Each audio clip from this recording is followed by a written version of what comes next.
the members of the press. We would like to, this is going to be conducted in a webinar format. So we would ask the members of the press to please identify yourselves in the chat and also use the chat feature to ask questions.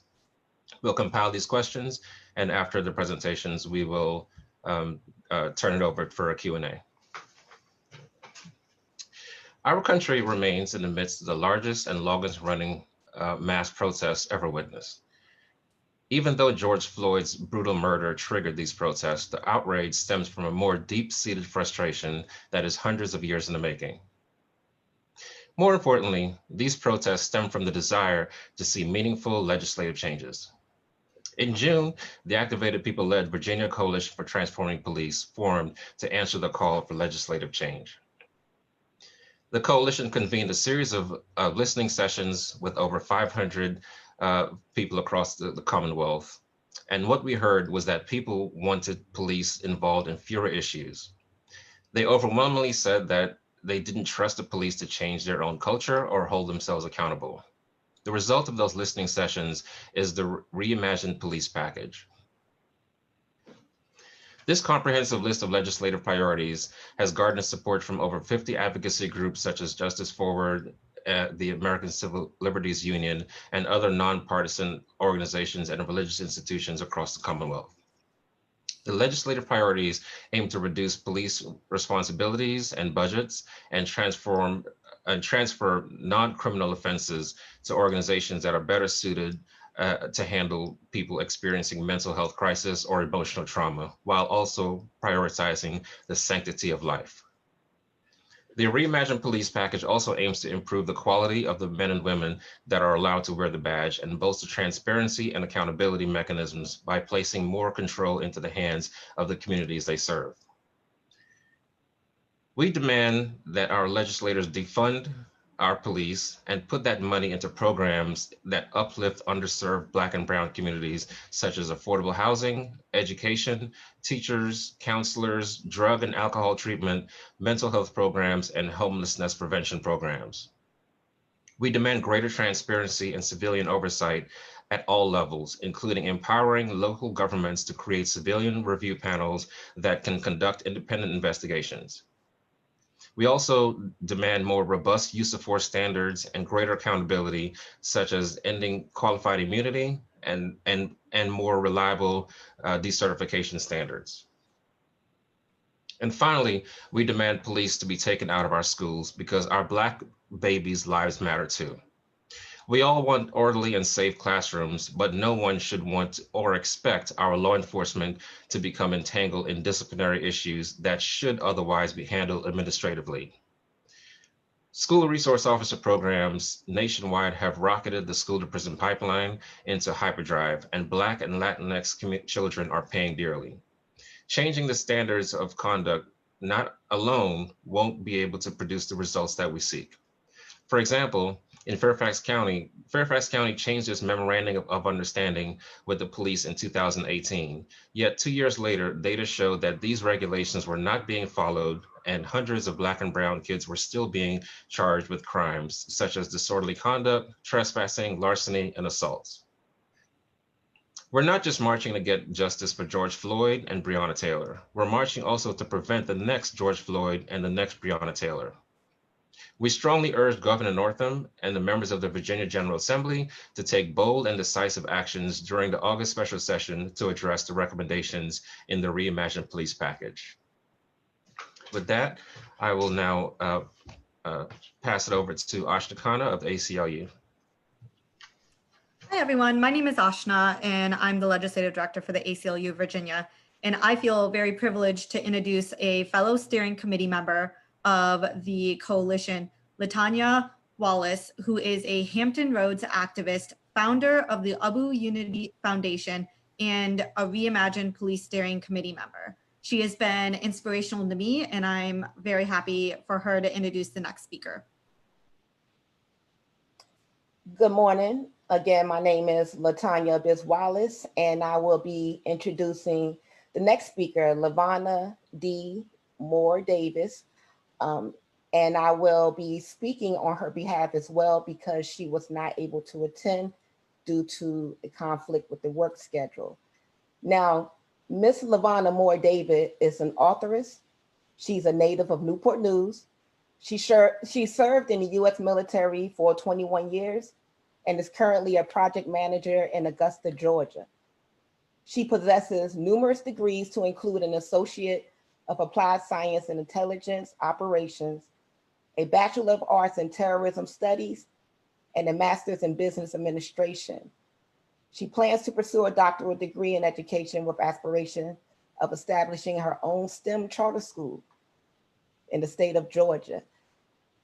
Yet, all of these accomplishments do not diminish the pain she and her family feels each year as Independence Day arrives. Because on July 4th, 2015, her nephew, 23-year-old Kwanzaa Jamal Beatty of Newport News, was shot and killed by police. Her statement: when you hear the names Trayvon Martin, Freddie Mac, George Floyd, and Ahmaud Arbery, the sting of African-American dehumanization cuts deep into the soul of our humanity. The invisible scars are those that tear through the hopes and dreams of people of color every time we turn on the television, read the newspaper, or see a social media thread that confirms, yet again, our most painful reality, that our lives don't matter to anyone but us. The invisible story of Kwanzaa Jamal Beatty is one of horrific injustice and mind-numbing pain, as his family still has yet to receive justice in the 5 years since his death by the hands of Newport News Police Department in Virginia. Kwanzaa, fondly known by his family and friends as KJ, was 23 years old when he was brutally shot in the back of his head by Newport News Police Department. The family's cries for a federal investigation went unheard as autopsy reports and toxicology screens confirmed that Kwanzaa's DNA nor fingerprints were on the alleged gun police officers claimed he was carrying prior to shooting at him and ending his life. The date of July 4th, 2015 will forever be a day of tragedy for KJ's family, because it was the day that KJ laid on the ground in a pool of his own blood for 19 minutes, while no ambulance was dispatched to the scene, and this young man fought until his very last breath. The family arriving on the scene within 45 minutes of his death were made to stand away for 2 hours without being allowed to identify the body or grieve their loved one.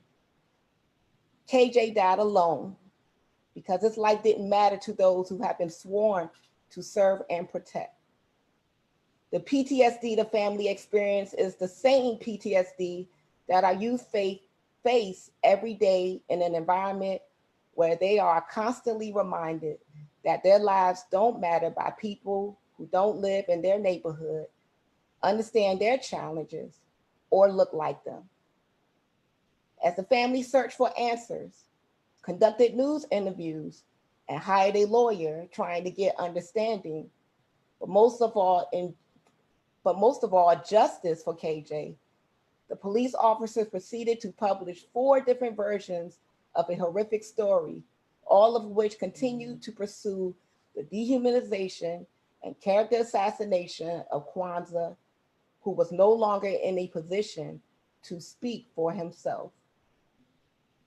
The rage, anger, sadness, and despair the family has endured over the past 5 years is the product of a system in America that demonizes a culture of people simply due to lack of understanding, civil rights, and value for the lives of people of color.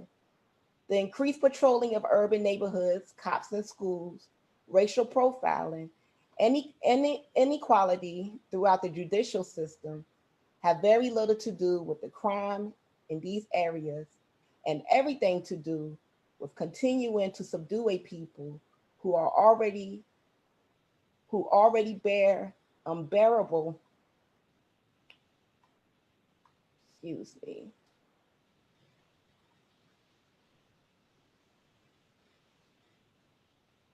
who already bear unbearable invisible scars, who cries for the children who are left behind, such as KJ's daughter, who was born after his death, but now will be stereotyped by society for not having a father.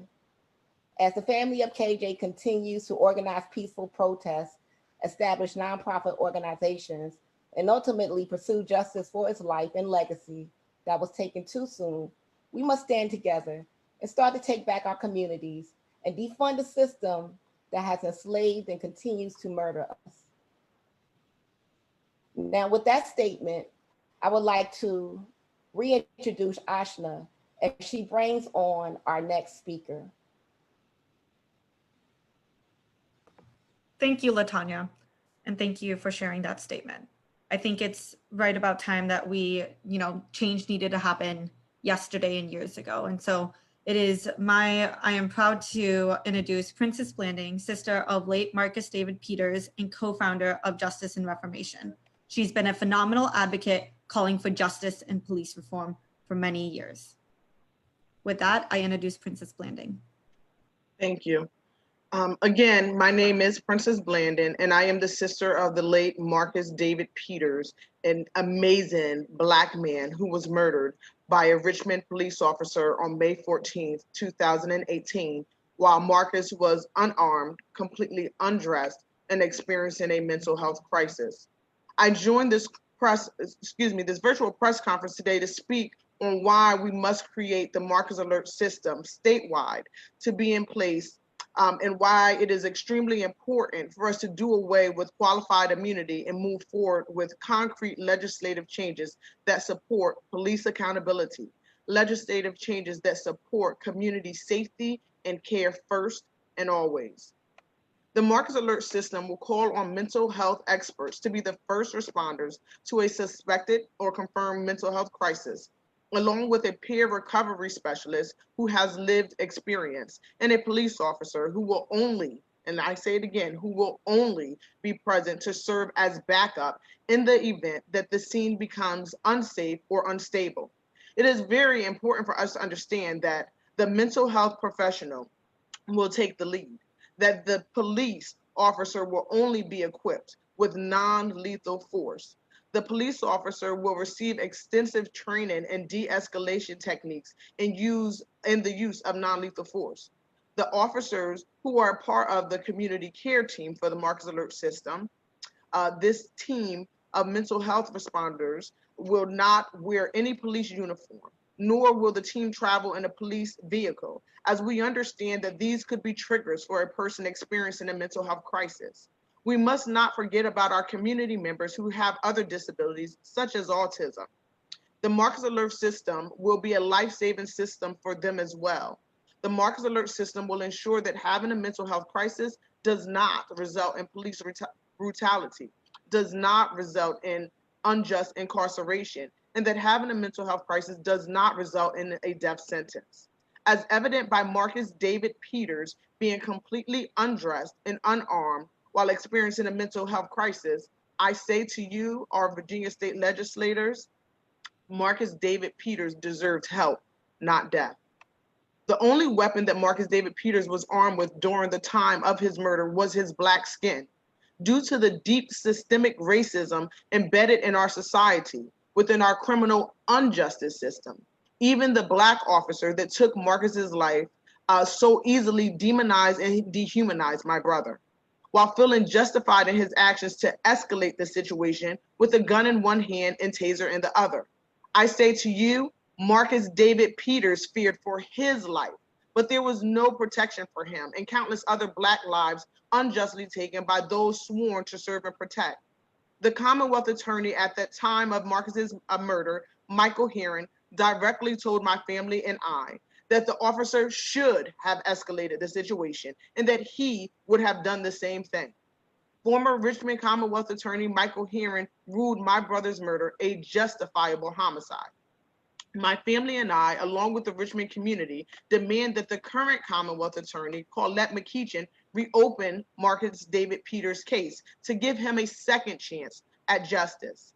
We ask, how can the city of Richmond and the state of Virginia create a Marcus Alert system named after my brother due to him being murdered while experiencing a mental health crisis, and the Commonwealth attorney still ruled that my brother's murder was a justifiable homicide? If the city of Richmond and Commonwealth attorney McEachin does not reopen the case and convict Officer Michael Nyataki, who murdered my brother Marcus David Peters. The message that the city and the state will be sending to our community, to the entire state of Virginia, and to the entire world is that it is fine, it is ethical, it is legal to murder an unarmed, completely undressed individual who was experiencing a mental health crisis. NAMNI Virginia, which is the National Alliance of Mental Illness, published an article in the Richmond Times-Dispatch on June 25th of 2020, where Kathy Harkey, who is the executive director, is quoted making the following statements regarding the unjust murder of Marcus David Peters. Kathy Harkey states, at the time of the police-involved shooting of Mr. Peters, Peters was unarmed and experiencing a mental health crisis. Ms. Harkey goes on to state, he required medical intervention, but instead was met with force. This article submitted by the Virginia Executive Director of NAMNI is extremely powerful as NAMNI participates in the CIT training, which CIT stands for Crisis Intervention Training, that Richmond police officers receive.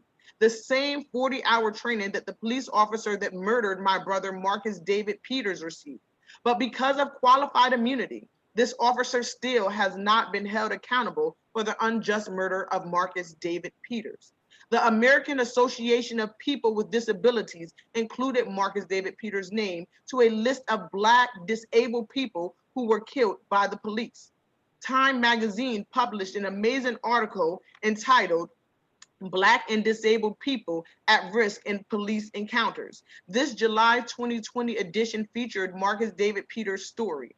I strongly urge our state legislators to stand up and take a strong leadership role and demand that the city of Richmond reopens the case of Marcus David Peters. I strongly urge our state legislators to not wait until 2021 to pass a bill to end qualified immunity, as our community members are actively and continuously being tear gassed, pepper sprayed, harassed, unjustly incarcerated, unjustly charged, and murdered at the hands of those sworn to serve and protect. When I think of the continuous police brutality and unjust murders that our Black people deal with on a continuous basis, my mind cannot help but to draw strong parallels between the horrific, inhumane scenes from the tragic Hurricane Katrina in 2005. I ask our state legislators, as we, Black people, stand on that hot bridge in New Orleans in over 95-degree temperature with no clean water, no food, no medical supplies, does anybody see us? Does anybody hear us? Does anybody care? Black people are being murdered at the hands of those who were sworn to serve and protect. But we all know and understand that this system was never created to serve nor protect our Black people.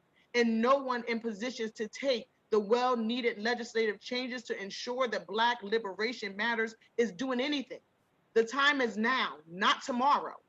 We have seen countless accounts of Richmond City police officers and Virginia state troopers unprovoked attacks on protesters, running protesters over with their vehicle, screaming, "Get somebody, anybody," as officers continue to declare war on the very people who line their pockets while arresting and charging protesters. We have watched the leaked video footage of the mayor of Richmond telling the police officers that he sees no wrongdoing with the officer who ran over protesters, and that he is on their side while telling the public that there will be an internal investigation. I ask you all, who is on the people's side? When our local chief of police is eating at the same table as the mayor, city council members, and Commonwealth attorney, how do you truly expect for police officers to be held accountable? I strongly urge you all to take your blindfolds off, put the people who elected you first, and move forward with meaningful reform to include ridding this system of qualified immunity, not in 2021, but now. Move forward with reform that includes supporting the creation of independent civilian review boards with subpoena powers for all localities in the Commonwealth of Virginia to hold police officers accountable for their behavior, as we do not trust the police nor our local elected and appointed officials to police themselves. We urge you to demand that the city of Richmond reopens the case of Marcus David Peters and have an independent investigation conducted by the FBI and DOJ to give him a second chance at justice, and for the city to drop all charges against all protesters. These are the easy, very easy first steps that our state legislators need to take. I say to you all, we the people absolutely will not back down. We will continue to unite. We will continue to organize, and we will continue to fight this racist system until clear legislative changes are made that not only say that Black lives matter, but that clearly show that Black liberation matters. Thank you. Thank you, Princess Blandon. Truly appreciate that. And one thing I really want to lift up is the question that you raised: who is on the people's side? So we want that answered, and we want a response and a commitment made through policy and legislation. Oversight, accountability, and transparency are definitely needed. And that is going to bring us into our next speaker, Mr. Brad Haywood. Mr. Brad Haywood is the founder and executive director of Justice Forward Virginia. He's also chief public defender for Arlington County, as well as the City of Falls Church, Virginia. Mr. Haywood will be discussing pretextual policing, as well as Civilian Review Board. Mr. Haywood. Thank you. I didn't realize I was covering civilian review boards, but I'll touch on that a little bit. Primarily, I think anytime you have a problem, obviously, you got to figure out what the nature of that problem is. You need to figure out not just what the symptoms of the problem are, but what the problem is at its core. As I see it in the United States, the core problem is not that police aren't well trained enough. It's not that they don't know that they should de-escalate situations. It's not that they aren't trained on that subject. It's not that they don't know in their minds that they shouldn't choke people. It's not that their police departments don't adopt use of force standards. Quite frankly, I don't think any of those things should be even remotely controversial. Does anybody dispute the fact that there should be standards for when a police officer gets to kill someone? Moreover, Minneapolis did all of these things. They had all of those things. They had de-escalation training, they had implicit bias training, they had use of force standards. They actually had 3 civilian review boards, and we all know what happened there. Minnesota actually requires more than twice as many training hours for their police officers as Virginia does. They almost lead the nation in the number of training hours that are required for police. So to me, this isn't a training problem. And we can do all those things. And I think at the end of the day, we're going to still find that we have 1 million Black Americans in jails and prisons, another 1.5 million Black Americans on probation or parole. If we're really going to solve this problem, we need to get at it at its root. You don't solve it just by asking, you don't solve racism in policing by just asking police officers to be less racist. And I don't think you solve excessive force just by asking them to be gentler when they take somebody into custody. What needs to happen is the laws that enable racist policing, those laws need to change. And I mean the substantive laws, the things that allow police to act on their implicit and explicit bias. And there are a set of laws that do that. I mean, it's not even hidden in the law. It's explicit in a case called Wren versus United States that police officers are allowed essentially to operate on implicit bias or even explicit bias. They just aren't allowed to say it. Many of the laws that enable policing based on explicit or implicit bias are known as pretexts. So what pretextual policing refers to is stopping a motorist or a pedestrian for a minor violation of the law in order to conduct an investigation unrelated to the purported reason for the stop. What it is, it's essentially a cover story. It's like a fake reason, or you might even call it a lie. And it's to cover for that real reason, which by itself would violate the law. If the story is good enough, and the officer doesn't tell anyone, They can even pull someone over just because of the color of their skin. Like I said before, they just can't say that out loud, and they can't put it on a piece of paper. They can't say that the driver looks suspicious or out of place simply because they were black. But as we all know, some officers do believe that, consciously or subconsciously, that a black driver is more likely to be committing a crime. Some will pull over a car simply because of the people who are in it. If they see four young black men in a car, there are many police officers who will believe those people are probably committing a crime, and they'll stop them for that reason. But saying it out loud, that officer says that out loud, that the officer believes that young black men are more likely to be committing a crime, that would violate the law. So they have to come up with this cover story, and that's where these pretexts come in. Unfortunately, the Virginia Code provides police officers who are of this mindset hundreds of options. Many of them are absolutely absurd. They serve no purpose other than to facilitate harassment and this sort of pretextual policing that we really need to get rid of. For example, if someone has rosary beads or air freshener, or even a handicap placard just hanging from their rear view mirror, they can be stopped at any point for having obstructed view from their windshield. Hard to believe, but it's true. You may have both of your normal brake lights working on either side of your car. There's a third brake light. They call it a high mount brake light. If that one is out, even if the other two are perfectly working, police officer has carte blanche to pull you over. There's something called a license plate tag light. It illuminates your license plate. You may not even know you had them. I'm sure you've never checked them in your life unless you're some kind of auto mechanic. But if you have one of those out and there are multiple of them, some of them don't serve any purpose really, because the license plate is perfectly illuminated by all the other lights in the back of your car. Even if your license plate is perfectly visible from a great distance, if one of those tiny little tag lights is out on your car, the police officer can pull you over. Other nonsense reasons that a police officer can pull you over include having aftermarket exhaust that's slightly louder than the original standard factory equipment, having what the police officer deems to be dark tint.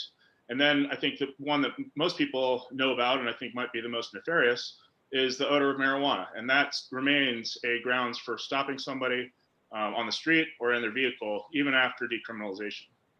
So what happens after a stop is made using one of these pretexts? I think people know the script. I don't have to tell you how it goes. Just as a police officer is trained to make a pretextual stop, those same police officers are trained to seek consent once that stop has been made.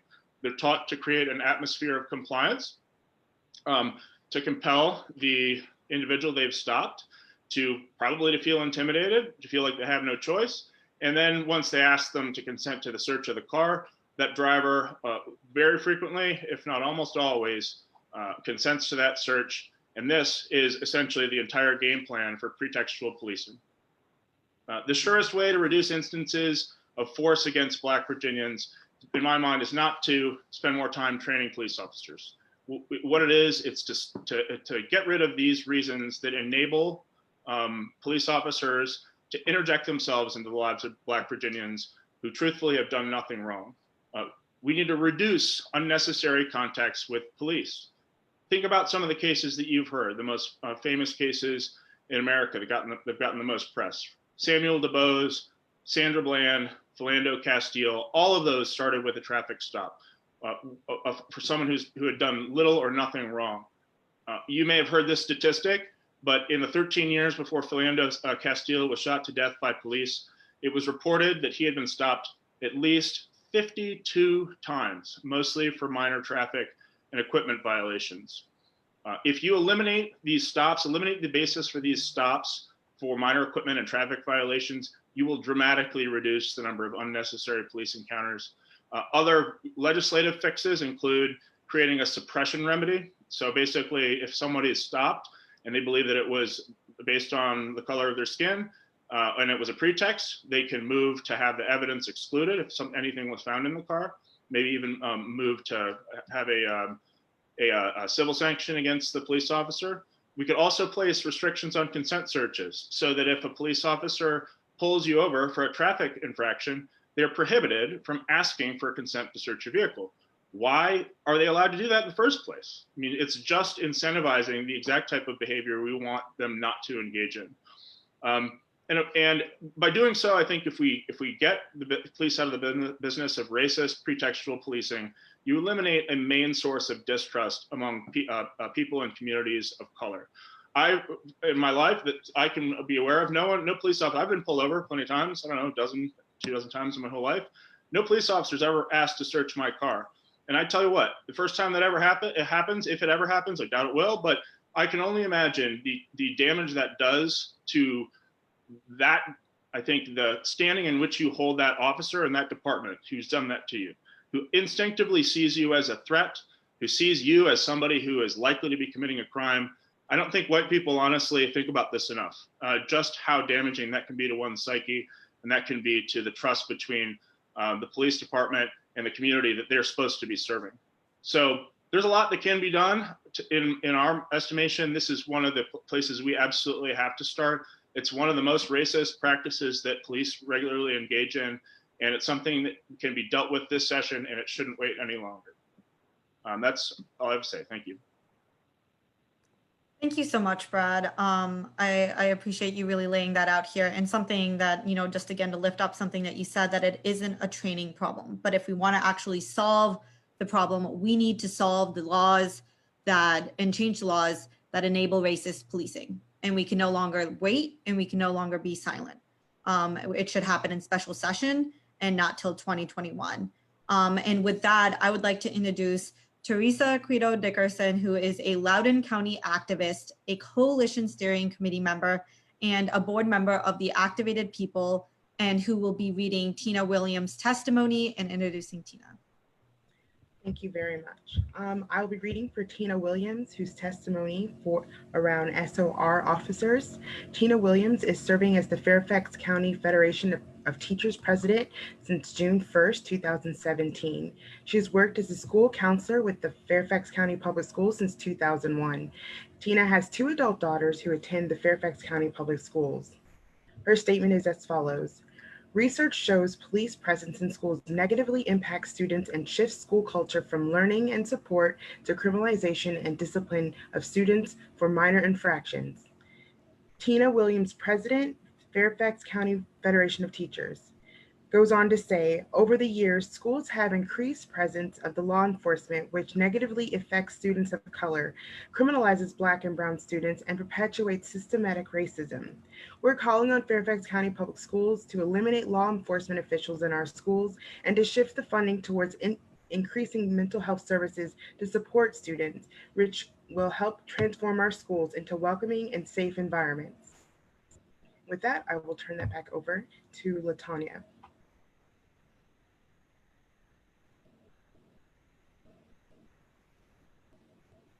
Thank you, Teresa. And I would like to introduce the next speaker, Miss Kalia Jones, who is a 17-year-old recent graduate of Heritage High School in Newport News, Virginia. She lost her father to gun violence when she was a 1-year-old. She's currently the vice president of a community outreach organization named after her father, Abu Unity Foundation, which focuses on gun and gang violence prevention. She served as the chair of violence prevention with the Newport News Mayor's Youth Commission and on the Student Advisory Group on Education during her time as a high school senior. And without further ado, here's Kalia Jones. Hello, everyone, and thank you for the opportunity.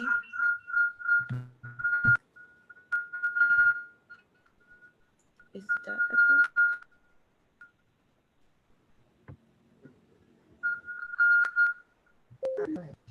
Hello, everyone, and thank you for the opportunity to speak today.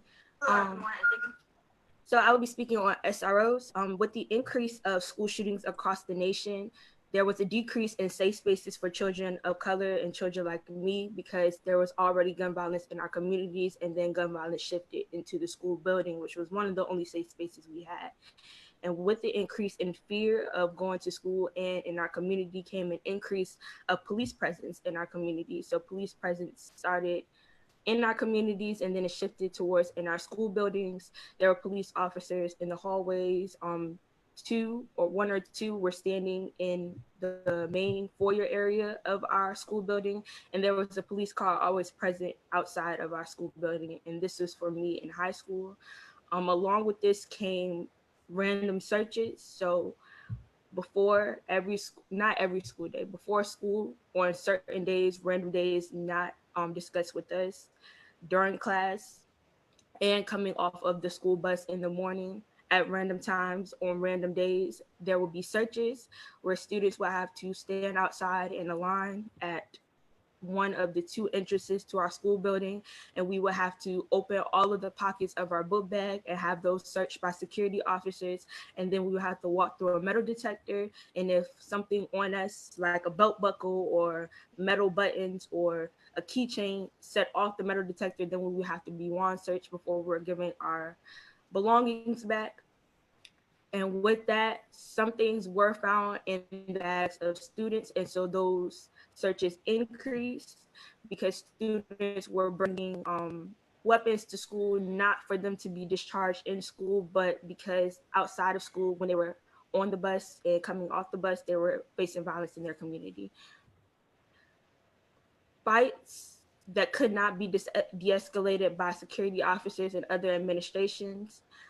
Bigger fights that contain a lot of people were usually de-escalated by school resource officers. So that led to many students being carried away in handcuffs in front of us, and which also increased the visualization of the school to prison pipeline within school.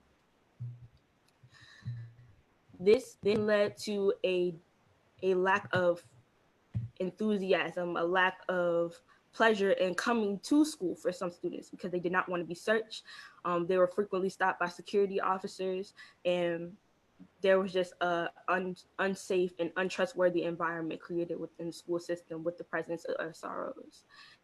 And SROs were there because of the influx of school shootings. SROs were there to make the school feel safer, and it had the complete opposite effect because there were no school shootings in my school. There were no threats of school shootings in my school.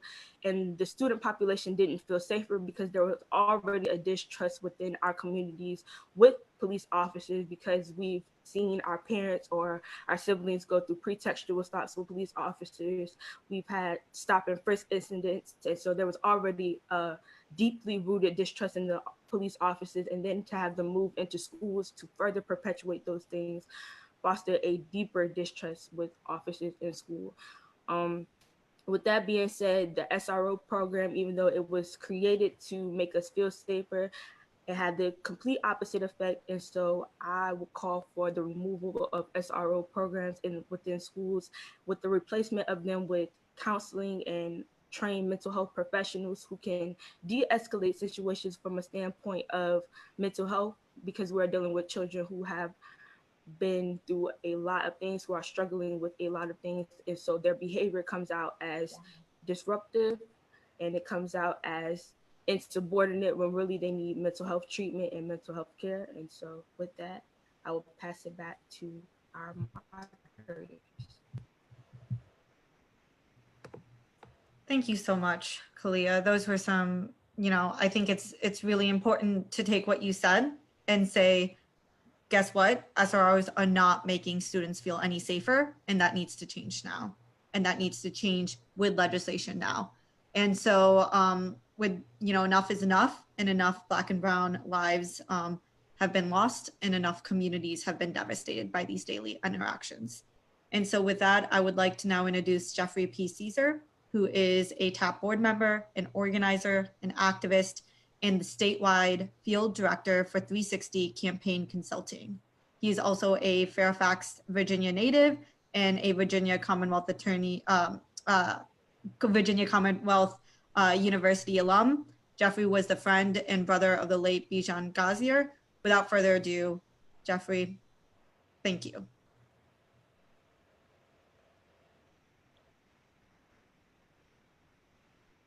Jeffrey, on mute.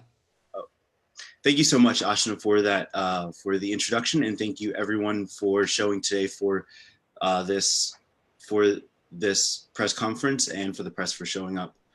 My name is Jeffrey Caesar, and I am one of the best friends and brothers of the late Bijan Gaysar. November 17th, 2017 was a day that none of us will ever forget. It was 7:45 in the evening.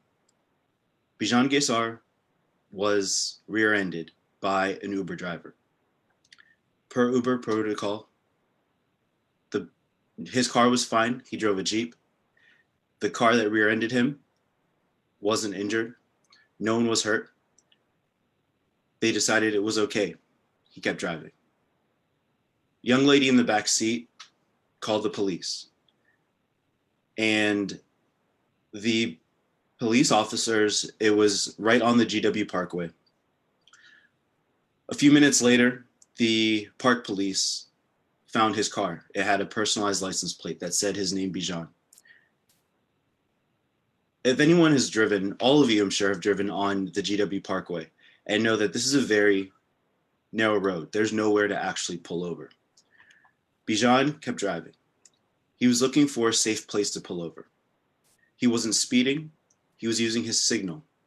He was driving much better than most people, just not being followed by police. He was very methodical in how he was navigating. He pulls over. 2 U.S. Park police officers jump out of their vehicle and they aggress his car. He got scared. In 2017, we just spent the past 5-6 years watching nonstop footage of police officers assaulting, accosting, and using unjust force on people. Who wouldn't be scared? I would have been scared. Bijan was not parked in a safe space. It was at an intersection, but he just wanted to pull over.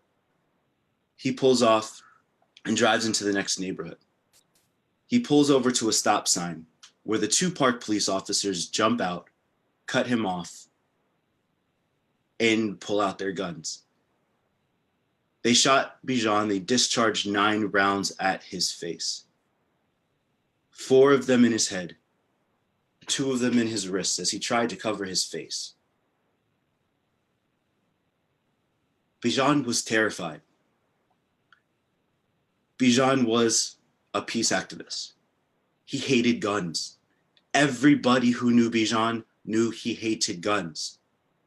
Bijan was a Buddhist. He was a practicing Buddhist. He had just gotten back from a meditation retreat. He was an anti-violence activist. Bijan would always tell me, Jeff, if somebody hits you, turn the other cheek. Give them that cheek. It's fine. The next day, take them out for a beer. Talk about it.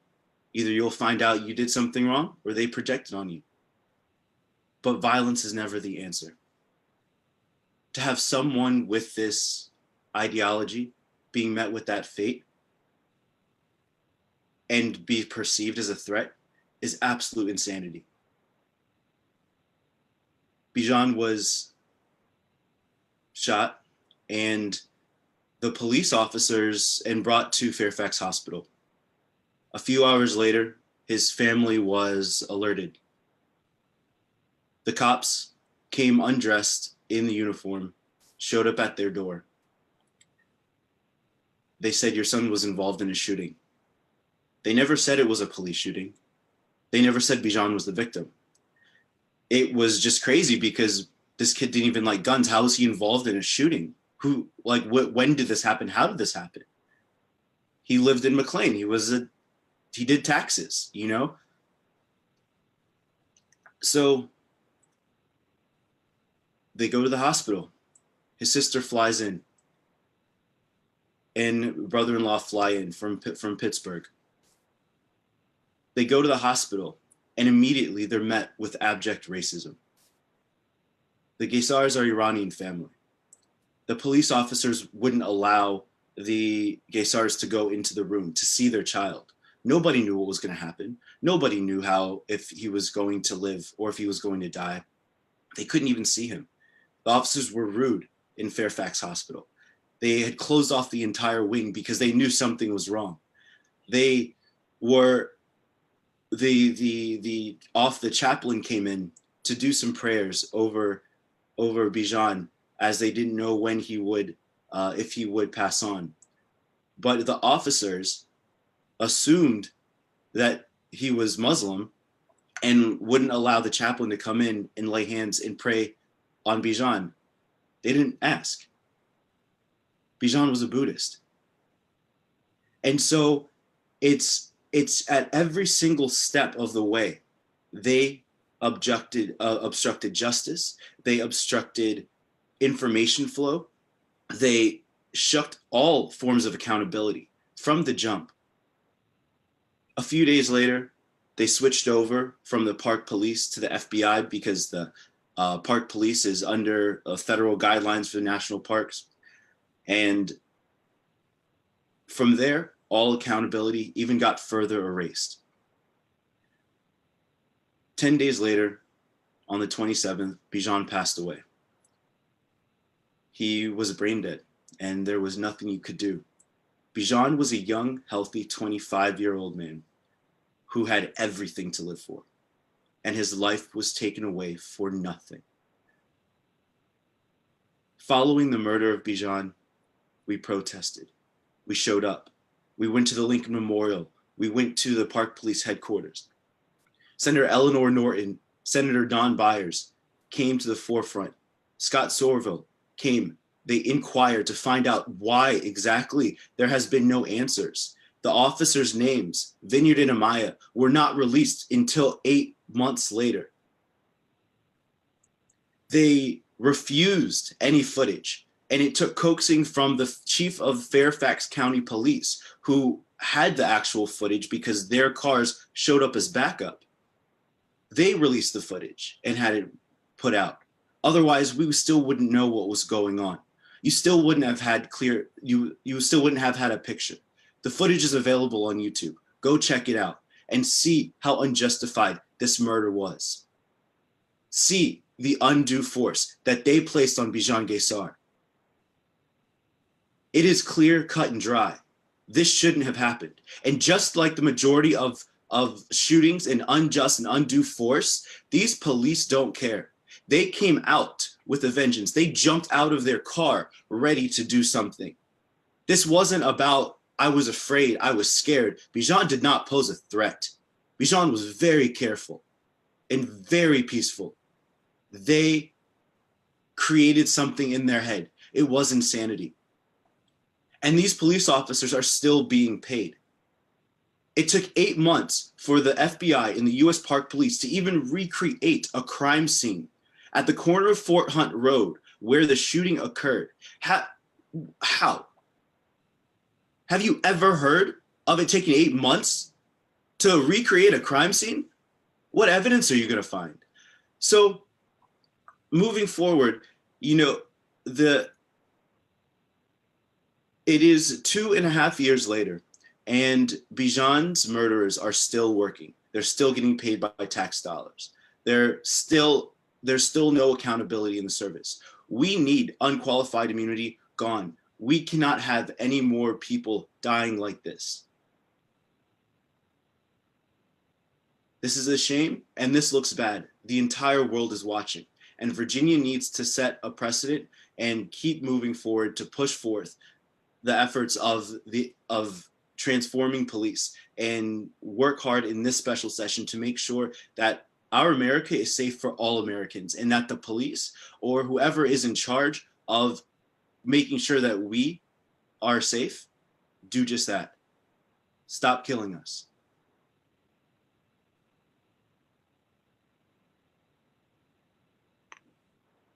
Thank you all.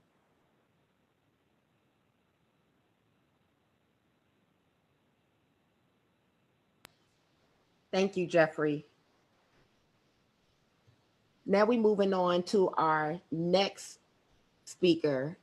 The next speaker is also a Reimagined Police Steering Committee member alongside myself. She's also a justice warrior, a juvenile justice attorney, and executive director of Rise for Youth. Our next speaker is Valerie Slater. Valerie's brother suffers from a traumatic brain injury after being brutally beaten by police in Orange County, California. She will be sharing out the closing statement for today's press conference. Thank you, Latanya, and all of you for being a part of this moment as we introduce the Reimagine Policing package. My name is, again, Valerie Slater, and I'm the Executive Director of Rise for Youth. I'm the Vice President of the Activated People, a member of the Virginia State Convention NAACP Political Action Committee, the steering committee member of the Virginia Coalition for Transforming Policing. I'm a proud Black woman, and I'm a mother. Today, you've heard from young people who have lived experience with over policing in their schools. You have heard from individuals who have had their own family members taken from them by police violence. You've heard from Black community leaders who continue to lift up the needs of their community. You've heard from organization heads who are working to translate community need into tangible legislative demands. And you've heard from activists who have been on the front line of the fight for justice and equity for Black, Brown, LGBTQ, differently abled, and other marginalized community members. What makes this press conference speaker lineup, and more importantly, what makes this coalition so powerful, is the diversity of the voices and the lived experience, the breadth, the scope, and the reach across racial, cultural, faith, partisan lines, and the sheer number of organizations and community members across the Commonwealth who are all standing together, demanding change from our legislature and creating accountability for law enforcement in Virginia. This awakened moment in which we now stand places a demand on each of us. We must lift our voice, vote our conscience, and hold those we have placed into legislative seats accountable to enact legislation that is reflective of our reflective demands. Today, we, the Virginia Coalition for Transforming Police, present to you our values, the Reimagine Police package, and legislation. So as you review all of this information, it's important that you first note that the values, they're the overview, right? They're our umbrella, and it outlines all of the areas that we are going to focus on. The package, it's the comprehensive list of all of the work that we are taking on and that we will accomplish during special session and beyond. The legislation, of course, is how we're going to get all of that work done. So now it's time for each of you to also get involved. If you haven't already, join the coalition. Attend a training or watch one on demand at our website, The Activated People, under the Activism tab. Engage your legislators and let them know that you support the coalition's values, you support the package, you support the legislation. Share this information with your friends and with your networks so no one is left out of this transformational moment. The blood of Marcus David Peters, of George Floyd, Breonna Taylor, Elijah McClain, Tony McDade, and McKinley Lakeith Lincoln, and so many others, is still crying out for justice. Here in Virginia, we are our brothers and our sisters' keepers, and we stand together to demand change. Special session is only the beginning, so let's get to work. With that, I'm going to turn it over to Charles so that we can begin our Q&A.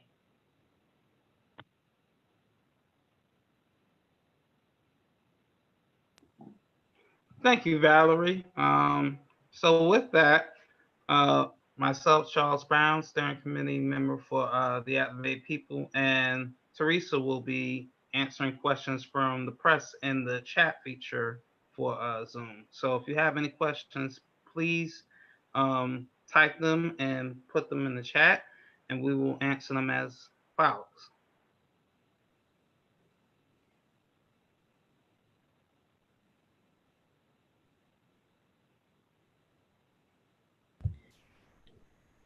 The first question has come from Facebook, Gaden Dreschel. Thank you for emphasizing that people need to stop harping on more training. I had no idea that these absurd reasons as grounds to pull over a person, often a Black person. What can an average voter in Virginia do to change this? How can we remove these grounds for costing and harming Black Virginians?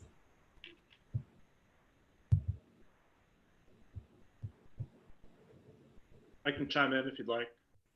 Thank you. I think that you just go through the ordinary advocacy channels, and you may not know what these are, but what that involves would be joining groups like this. So get connected to a group like that, like the Coalition or the Activated People or Justice Forward Virginia, Rise for Youth, all so many great groups here. Get involved because that's the way you learn about what is going to be coming up before the legislature. And then once you're involved with a group that helps you get informed and stay connected to, the types of things that require your assistance, then they often will give you cues about how you can advocate for the changes that are necessary. And that might involve calling your delegates or your senators. It might involve emailing them, sending letters. It might, although these days it probably won't involve showing up in person. Once we're through the pandemic, it might involve going down to Richmond, going to a lobby day. Of course, the people who have the means to support groups financially, that's another option. But I think the first step is really getting connected to the groups that are doing the work in this space, so you know what the issues are, and you know when your help is needed.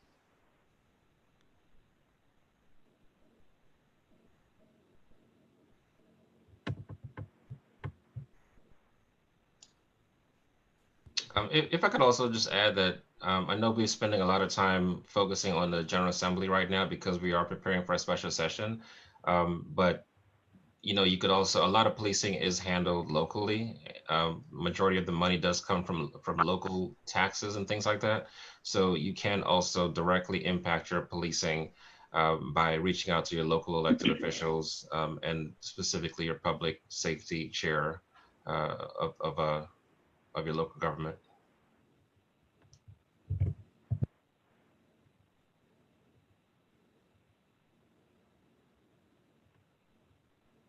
I see here that Nancy is asking the bill numbers, the House and Senate bill numbers, and all of those will be made available.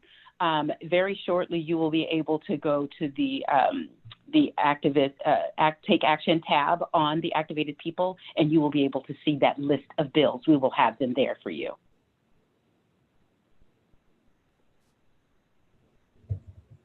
And just a quick add on to that, if I may. So right now for special session, legislators have not officially had an avenue to admit bills for 2020 special session. However, they've started submitting bills for 2021. So I think this is why it's really important that when you call your legislators and contact them, that you use like the keywords like ending SROs in schools or like the Marcus alert and refer to specific bills and values, and really refer to the website and the other respective organizations' websites when you're contacting your legislator currently. We are hoping to see, the Senate has released their priorities, and I think we're waiting on the House and the administration to also release their priorities when it comes to police reform. And so I would continue to follow up with your legislator and feel free to reach out to the Activated People and we can help lead those conversations.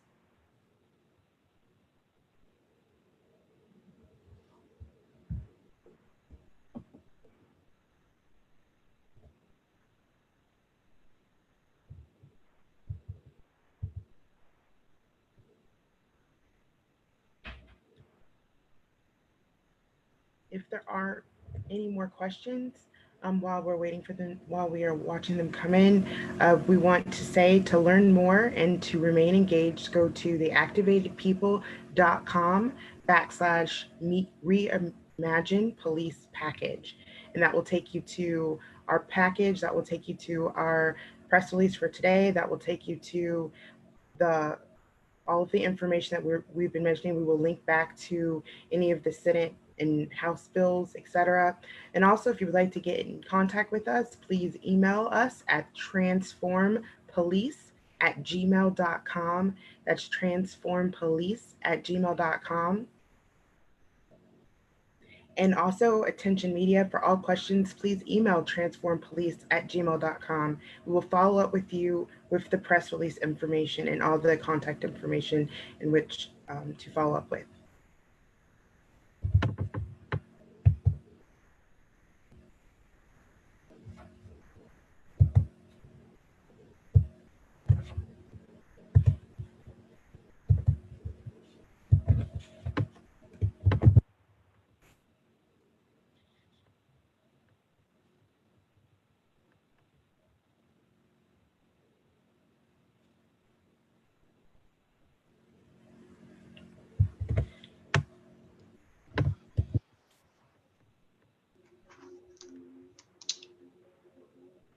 All right. Well, I really want to take this opportunity to thank everyone for attending. Thank all the members of the press and everyone. We really are excited about the possibility of getting transformational change in this upcoming General Assembly session. We hope that the testimonies that were provided, we really want to thank everyone that provided testimony, especially the ones that were deeply personal and deeply painful to have to relive that. We do appreciate you sharing your stories with us and with the world, and we look forward to continued support going forward in the coming weeks ahead. And as mentioned, please stay in touch. And with that, we're gonna sign off for today. But thank you again. And I would like to ask all the panelists to stay on an additional 5 minutes. And to all the viewers that's out there, just make sure that you take this time to take effective action. And we can do this by reaching out to our legislators and requesting via email or via phone that they support legislation that will provide oversight, accountability, and transparency as we enter into this special session. The way you can find out who represents you is by logging on to whosmy.virginiageneralassembly.gov. And once you get onto that website, enter your address, and you can see your state and your federal elected officials. And if you click on more info, you can receive all of their contact information. So again, you can email and you can place phone calls and leave a message, sharing your stories, sharing your truth, sharing the lived experiences of your local communities to your elected representatives. I'd like to thank all of you for tuning in, and we encourage you to forward any additional questions to transformpolice@gmail.com.